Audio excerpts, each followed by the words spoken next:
अस्सलाम वालेकुम। कैसे हैं आप लोग? उम्मीद करती हूँ खैर खैरियत से होंगे। आज आपको मैंने बताया था कि हमारे घर में चलीसवा है मेरे देवर का। ये बड़ी वाली चादर थी, मैंने उसे कट कर दिया है और उसको मैंने बिस्तरों के लिए बना लिया है एक, क्योंकि बिस्तर मैं कह रही हूँ आज सारे समेटने हैं। हम लोगों ने पूरी कारपेट बिछानी है कमरे में, ताकि कोई भी चुपाई अंदर नहीं होगी ना, फिर बिस्तर सारे छुपाने हैं हम लोगों ने। और साथ के साथ सफाई भी मुकम्मल चल रही है। आप लोग हमारे साथ रहिएगा। आज देखिएगा कि हमारे घर में क्या पक रहेगा।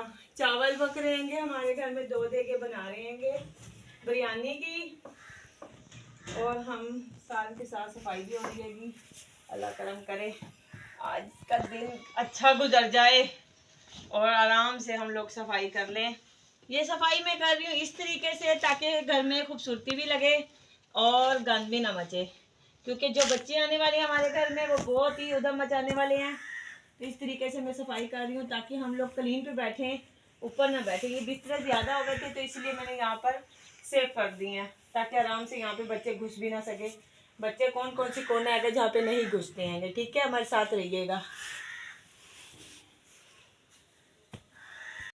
मैंने पेटियों के तो कल रात ही चढ़ा लिए थे, या मैंने क्या मेज़ वगैरह का इस टाइम चढ़ाऊंगी, ज़रा साफ साफ रहे साथ के साथ। ये मशीन का भी मैंने क्या उसी टाइम लगाऊंगी। बिस्तरे तो नीचे मेरे छुप जाते हैं, फिर भी अपने हिसाब से मैंने कहा नीचे अगर कोई बैठे भी सही तो बुरा ना लगे, इस तरीके से मैंने बिछाया है। वैसे तो मैंने हर चीज़ का कपड़ा बनाया हुआ। ये मैंने बनाए हुए हैं बच्चों के लिए छोटे छोटे से दस्तरखान, ताकि ये लोग जब चुरपाई पे बैठ के नाश्ता कोई चीज़ खाएं तो ये शीट रखें या ये कपड़ा बिछा के बैठे। मैंने ये इसलिए बनाए हुए हैं, छोटे छोटे से पीस बनाए हुए हैं।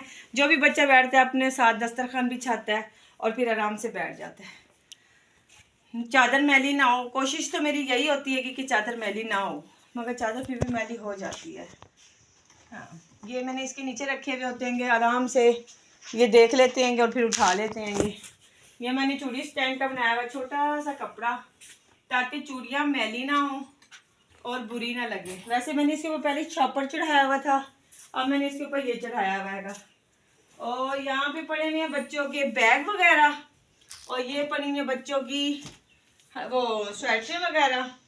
अरूज फातिमा अपना भी बैग वहीं रख ले, और सारा कुछ यहीं पे रख के हमने सेट कर लेते हैं। इसके ऊपर हम कपड़ा चढ़ा देते हैं ताकि ये भी बुरा ना लगे। ठीक है, ये इसका जो सा कपड़ा है ना, मैंने बनाया हुआ है। इसका मैं उतार के सीधा सीधा सही यहाँ पे लगा रही हूँ, और इसमें ये सारी चीज़ें भी छुप जाएंगी आराम से, और यहाँ पे कपड़ा आ जाएगा ऊपर और ये बुरा नहीं लगेगा। ये पड़ी हुई है कि नमाज मेरे शौहर साहब की किताबें, और इसके ऊपर मैं कपड़ा चढ़ा देती हूँ ताकि बुरा ना लगे। इसमें से ये टांगनी पड़ेगी, ये बुरी लग रही है।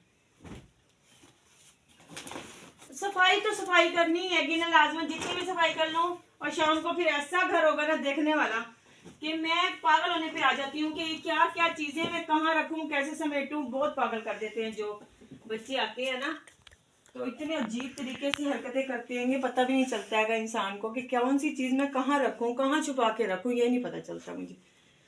फिर ये जो है ना, मैंने इसका कपड़ा आपको मैंने बताया, मैंने वहाँ पे बिछा दिया। ये मैंने चादर जो कट की हैगी, ये मैंने इस वजह से यहाँ पे इस साइड से भी लग जाए और ये इस साइड से भी लग जाए। इस तरीके से मैंने इसको बनाया है ताकि ये दोनों साइडों से आ जाए और ना हर चीज़ छुप जाए। ये जूतियाँ हैं ना इसमें, ये मैंने जूती स्टैंड बनाया हुआ है, शूज़ स्टैंड। अपने तरीके से मैंने अपने घर की हर चीज़ बहुत अच्छे तरीके से सेट करके रखी हुई है। मैं आज आपको वो दिखा रही हूँ कि मैं अपना सेटअप कैसे करती हूँ। घर का पूरा अच्छे तरीके से करना पड़ जाता है जब कभी मेहमान आने हो, तो इस तरीके से करें कि ताकि खूबसूरत भी लगे और बुरा भी ना लगे। तो इस तरीके से करती हूँ। मैंने इसका भी छोटे छोटे कपड़े बनाए हुए हैं, इसके ऊपर भी चढ़ा कर रखा हुआ मैंने। ये इसका भी हैगा, आराम से सब कुछ मैं तरीके से ही रखती हूँ, खूबसूरत भी लगे और घर पूरा प्यारा लगे, अच्छी तरीके से अच्छा लगे। बेड की चादर चढ़ा लूँ, और बेड की चादर चढ़ा के इसकी जो सी चीज़ें हैं वो रख लें हम। बेड की चादर कहाँ है? ठीक है कि मैंने चादर बिछा दी है और इसका भी मैंने आपको बताया, टोकरी वगैरह सारा इसका कपड़ा बिछा लिया मैंने मुकम्मल। बस सिर्फ अब चुरपाइयों का सेटअप करना है हमने। पूरा हो गया कमरा तो मुकम्मल हमने सेट कर लिया हैगा। चुरपाइयाँ हमने सारी बाहर निकाल दी और नीचे हमने कारपेट बिछा दिया हैगा। और इधर वैसे ही कारपेट बिछा हुआ था हमारा, पूरा अच्छी तरीके से हमने सेट कर लिया। अब इसके बाद आपको दिखाएंगे कि इस घर में आज क्या उधम होने वाला है। मैंने सारों के कपड़े प्रेस किए आएंगे, सब के मुकम्मल कपड़े प्रेस कर लिए हैं फ़ातिमा ने। अब्बू के भी उसी ने किए थे, वो पहन के चले गए आएंगे। सफाई तो मैंने आपको कमरे की दिखा दी थी, बाहर की भी सारी हमने मुकम्मल सफाई कर ली है, किचन भी साफ़ कर लिया है। मैंने फ़र्श धो के सारी पल्ली मार दी हैगी ताकि साफ़ सुथरा और खुश्क हो जाए जब कोई मेहमान आए तो। कल मैंने रुमाल नहीं धोए थे, मैंने आज धोए हैं। मैंने कहा कल धोऊँ तो फिर धोने पड़ेंगे। गली भी हमने सारी साफ़ कर दी है, जहाँ तक हमारी हद थी हम लोगों ने वहाँ तक तो कर दिया। अब सारा काम हमारे ज़िम्मे तो नहीं है ना, तो ये वाली जगह भी हम लोगों ने सारी मुकम्मल साफ़ कर दी हैगी। मुकम्मल जितनी भी थी हम लोगों ने सारी जगह साफ़ कर दी है। सारी वहाँ पे हम लोगों ने ना यहाँ पे इस वजह से सफाई की है कि कलीन वगैरह बिछाना को तो यहाँ बिछा लेंगे। ये चुरपाइयाँ बिछाई हैं, अगर किसी ने चुरपाइयों पे बैठना तो अक्सर आप आजकल तो आपको पता है कि इतनी बीमार लोग हो गए हैं कि वो आराम से नीचे नहीं बैठ सकते हैं, तंग होते हैं। जितनी चुरपाइयाँ हैं हम लोगों के घरों की हम लोगों ने यहीं पे बिछा दी हैं। सारी मुकम्मल मैंने सफाई कर दी हैगी। मैंने जो उनसे अगर सारा काम कर लिया है, सर में बहुत शदीद दर्द शुरू हो गया है। मैं ज़रा गोली वगैरह खा लेती हूँ ताकि आराम से तबीयत वगैरह ठीक हो जाए मेरी, क्योंकि सारा काम तो हमारा हो गया है। आज पकाना शकाना तो कुछ है नहीं, क्योंकि खाना तो बाहर से ही आ रहा है, चावल वगैरह देख वहीं से ही बनवा रहे हैं, घर में नहीं बनवा रहे, पक्की पकाई उठवा रहे हैं।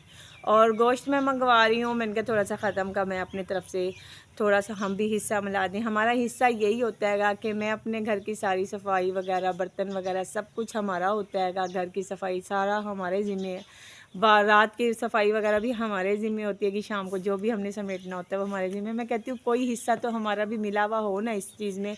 मेरा देवर में हम पैसे जो नहीं मिला सकते हैं तो मगर अपना हिस्सा किसी चीज़ में मैं मिलाने की कोशिश ज़रूर करती हूँ। बस अल्लाह ताला कबूल करे हमारी कोई काम शाम जो हम कर सकते हैं, वो तो अब सबको नज़र आ ही रहा होता है। खाना होता है, खाना जो भी बनवा लेता है, कभी हम बना लेते हैं और कभी कोई और बनवा लेता है। इस घर का हिसाब किताब आपके सामने ही है सब। और सुबह नाश्ता अरूज ने नहीं किया था। अरूज साहिबा आप गई हैं, आप अपना नाश्ता लेकर आई हैं और अब वो नाश्ता करने के लिए बैठ चुकी हैंगी और किसी से भी नहीं पूछी। ये इतनी बेदीद लड़की है, पता नहीं किस पे गई है। मैं तो ऐसी हुई नहीं, पता नहीं ये किस पे चली गई है। और आप लोग अल्लाह करे आप अपने घरों में खुश हो आबाद हों, अपने घर में ठीक हों। और मैं ज़रा सर के दर्द की गोली खा लूँ, क्योंकि शुगर की 3-4 दिन से गोली नहीं थी, तो मैंने क्या आप गोली मंगवाई हैगी, मैंने खा लूँ ज़रा तबीयत ठीक हो जाए ताकि मैं सब समेट सकूँ। शाम तक समेटना है, कल फिर ज़रा सुकून कर लूँगी, उसके बाद उठ के काम शाम कर लेंगे। आप लोग मेरे लिए दुआ कीजिएगा कि शाम तक तबीयत ठीक रहे मेरी, बिल्कुल ठीक रहे। आज बहुत ज़्यादा मेहमान आ रहे हैं, अल्लाह ताला सब हम पूरा कर लें। और खाना मैं बनाने लगूंगी तो वो भी मैं आपके साथ ज़रूर शेयर करूंगी, ठीक है।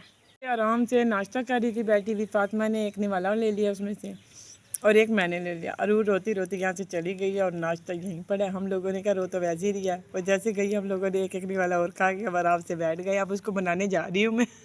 दुआ करना वो मान जाए। थोड़ी सी ख़त्म के लिए खीर बना रही हूँ मैं, कह रही हूँ ताकि हम लोगों ने सेवियाँ भी बनाई, हलवा भी बनाया, मीठे चावल भी बनाए और कह रही हूँ सब कुछ तो बनाएगा। मेरे देवर जो से एंड वाले दिन थे ना, उन दिनों में ना उन्होंने मुझे कहा एक दिन यखनी बना कर दो, मैं यखनी बना कर दिया। एक दिन उन्होंने मुझे कहा खीर बना के दो, खीर का पूरा कटोरा उन्होंने, इतना बड़ा था मेरे, समझ लो 3 कटोरियों जितना होगा, मैंने वो बनाया। उन लोग उसने आराम से खाया था बैठ के, उसके बाद बेचारा मैं कुछ भी नहीं खा सका था। तो बस मैं कह रही थी कि अगर उसकी माँ होती तो वो भी उनके लिए हर चीज़ वो बनाती जो उसको पसंद थी, ताकि उसके ख़त्म में सब कुछ पहुंच जाए। वैसे तो बेचारे के नसीब में कुछ भी नहीं था, कभी कहीं रोटी खाता था, कभी कहीं रोटी खाता था अपने हिसाब से। मैं तो कहूँगी ज़िंदगी में उस बेचारे ने कभी ईद पे भी घर में रोटी नहीं खाई होगी, जब से हम लोग अलहदा हुए, सब लोग अलहदा हुए तो जब की बात हैगी। और मैंने ना कहा कि ऐसे तरीके से बनाऊं कि हर चीज़ उसके पास कबूल हो। मैं अपने दिल से, जैसे होता है कि एक भाई के लिए, एक बेटे के लिए और एक अब जैसे देवर है मेरा, उसके हिसाब से मैं सारा कुछ उसके ही निस्बत से ही बना रही हूँ, ताकि उसके पास जो चीज़ भी जाए बहन के हिसाब से सब कुछ उसके कर अल्लाह ताला कबूल करे। बस मैं जो भी बना रही हूँ, ठीक है। ओके, अल्लाह हाफिज़। आज का व्लॉग हमारा इतना ही था। आप ये मैंने मंगवाए हैं सौदे वगैरह, आपको मैंने के बताए, सौदे वगैरह भी मंगाए हैं। ये आटा वगैरह मैंने अपने हिसाब से जो सा होता है मैंने मंगवाया है। तूज पकड़, ये आटा मंगवाया है मैंने, ज़ोर से पकड़। आटा मंगवाया है, गोश्त मंगवाया है मैंने, और ये आलू प्याज वगैरह मैंने सुबह ही ले लिए थे। घी मंगवाया है। मैं कह रही हूँ कि भाई सब कुछ जो वो कर रहे हैं वो उनका हिसाब होगा, जो मैं करना चाह रही हूँ मैं अपने दिल से कर रही हूँ, बस कबूल करे। आज का व्लॉग हमारा इतना ही था, शाम का ख़त्म का जो व्लॉग बना वो मैं आपके साथ ज़रूर शेयर करूँगी। हमें सब्सक्राइब ज़रूर कीजिए और हमारे साथ रहिए। हमें अपना यूट्यूब का हिस्सा तो आप लोगों ने थोड़ा थोड़ा बना ही रहे हैं, थोड़ा सा रह गया, थोड़ा सा और बना लें। बच्चे नहा धो के कपड़े पहनते हैं, वो भी मैं आपके साथ ज़रूर शेयर करूँगी। मैंने कपड़े जो चेंज करके मैं वो भी आपके साथ ज़रूर शेयर करूँगी। आप अपनी दुआओं में हमें याद रखिएगा और इतना कीजिएगा कि आज जो कुछ भी हो रहा है वो अल्लाह ताला अपनी बारगाह में कबूल अता फरमाए, ठीक है। ओके, अल्लाह हाफिज़।